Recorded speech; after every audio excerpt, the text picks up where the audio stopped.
Bonjour à tout le monde. Aujourd'hui, on va découvrir comment utiliser le logiciel FileZilla. Alors, avant de commencer, FileZilla, c'est un logiciel qu'on peut lire directement. Ici, à partir de la recherche qu'on a fait, c'est un client FTP libre et simple d'utilisation qui permet au débutant, comme utilisateur confirmé, de se connecter à distance sur un serveur local. C'est bon? Alors, pour trouver le logiciel et le télécharger, il suffit de taper bien sûr télécharger FileZilla. C'est un logiciel gratuit et même plus open source. Pour moi, je préfère de le télécharger directement à partir du site officiel. C'est filezillaproject.org. Donc, une fois quand on clique, automatiquement, vous aurez une page qui vous demande de télécharger directement FileZilla. Et ici, bien sûr, FileZilla, on peut l'utiliser sur plusieurs systèmes d'exploitation comme Windows ou bien Linux.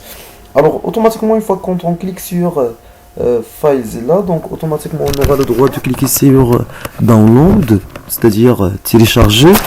Et après, on aura le droit de choisir entre deux options, soit de télécharger la version professionnelle qui nous ajoute plusieurs trucs, c'est-à-dire le fait d'utiliser Amazon ou bien Microsoft OneDrive ou bien Google Drive ou bien Google Storage. Donc vous aurez plusieurs choix pour les télécharger à partir d'ici ou bien la version gratuite qui nous intéresse pour notre cas pour faire le transfert des fichiers en ligne. C'est la version gratuite qui nous permet de faire le FTP. Je rappelle, le FTP en anglais c'est File Transfer Protocol, c'est-à-dire le protocole qui permet d'assurer le transfert des fichiers de votre site vers le site local. Alors une fois que on clique sur Download, automatiquement le téléchargement sera effectué et bien sûr il suffit de faire une installation très simple. Je peux même vous donner un petit aperçu même que on va pas compléter toute l'installation puisque je l'ai déjà, mais je vais seulement vous montrer qu'est-ce qu'il faut faire. Donc vous n'êtes pas, mais soyez sûr que c'est une installation qui est très simple pour le réseau. Donc voilà, il suffit d'exécuter l'installation et automatiquement il va vous demander ce que c'est. Comme vous voyez, c'est un éditeur vérifié à partir de Windows. Après vous allez cliquer sur oui, c'est-à-dire pour accepter l'installation et automatiquement il va vous demander d'accepter le contrat et après vous allez attendre quelques moments. Après, vous aurez une interface. Pour moi, puisque c'est déjà installé, va me demander est-ce que vous voulez faire une mise à jour. Donc, si j'ai fait oui, je dois cliquer sur Next, c'est-à-dire suivant, et après, on peut faire que suivant. Pour moi, je vais arrêter l'installation ici. Et soyez sûr que c'est très simple, donc il n'y a pas de surprise certaine. Alors automatiquement, qu'est-ce qu'on va faire pour se connecter à FileZilla? Mais avant de commencer, qu'est-ce qu'on trouve sur FileZilla? FileZilla, il a une interface très simple.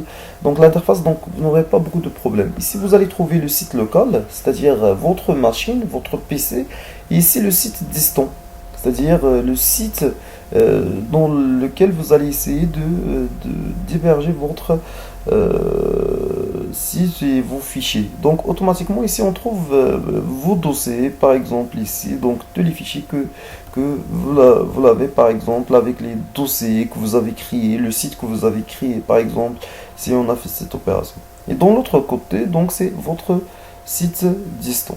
Je rappelle pour l'utiliser, normalement vous allez trouver, vous devez une fois que vous faites la connexion, vous allez trouver plusieurs fichiers, vous allez chercher le dossier public HTML et dans ce dossier vous allez trouver d'autres dossiers. L'essentiel c'est de chercher public HTML. Après vous pouvez seulement glisser les données de ce site, de votre site local comme ça seulement vers le site distant.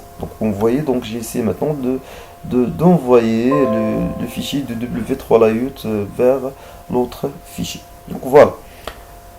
Alors l'idée principale que nous allons utiliser maintenant, comment se connecter. Alors pour se connecter, vous aurez besoin de votre hôte. Donc le hôte, donc normalement, ça sera très simple. C'est l'adresse IP. Pour moi, pour simplifier, donc une fois que vous allez se connecter, donc vous aurez une adresse IP. L'adresse IP, c'est un bloc qui contient 4 octets.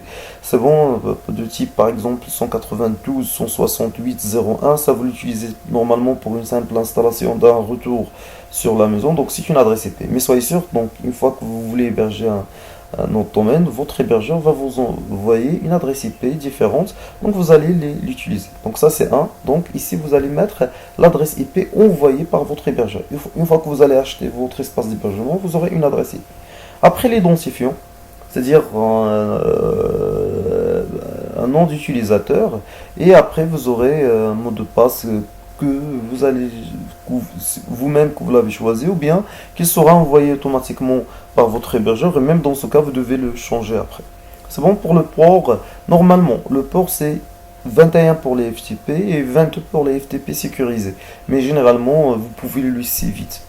Donc une fois que vous remplissez ces données, c'est bon. Donc l'adresse IP, ça, donc une fois que vous allez prendre un hébergement, vous aurez cette adresse IP, l'identifiant, le nom de domaine et après le mot de passe. Une fois que vous cliquez sur connexion rapide, donc vous aurez accès automatiquement à la racine de votre site, donc de votre site distant. Et dans ce cas-là, comme j'ai déjà annoncé, vous allez chercher public HTML. Et après, vous pouvez prendre tous les fichiers, les glisser vers votre fichier. Le mien, il est déjà rempli. Pour cela, on va pas les tout refaire. Dans le cas, si vous utilisez WordPress, donc il y a un truc qui est très simple. Donc vous allez chercher seulement WP Content et après vous allez chercher thème. Et dans ce cas-là, vous allez prendre le thème que vous avez acheté, donc vous pouvez le télécharger directement de votre site local vers le site dist. Donc je veux remercier et bonne chance et à une nouvelle vidéo, Inch'Allah.